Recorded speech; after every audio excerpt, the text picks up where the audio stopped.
Welcome to our guide on how to edit your phone number on Instagram using your PC, following the latest update. Let's jump right into it. First, visit your Instagram account. Open your preferred web browser, go to instagram.com and log in if you haven't already. Once you're in, you'll see your profile picture in the top right corner. Click on it to access your account. Now, look for the More option located in the bottom left corner of the screen. Click on it, and then select Settings from the menu that pops up. In the Settings menu, find and click on Account Center. This is where you manage your account details. Next, click on Personal Details. Here, you'll see your current contact information. To edit your phone number, click on Contact Info, then choose Phone Number. If you want to remove your existing number, simply hit Delete and confirm this action. Now it's time to add your new phone number.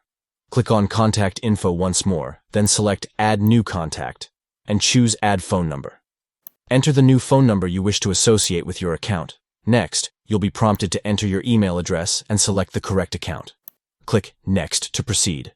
Finally, check your email for a confirmation code, enter it into the designated field, and then click Next to finalize the process. And there you have it. Your phone number has been successfully updated on Instagram. Thanks for watching. And don't forget to subscribe for more helpful tips.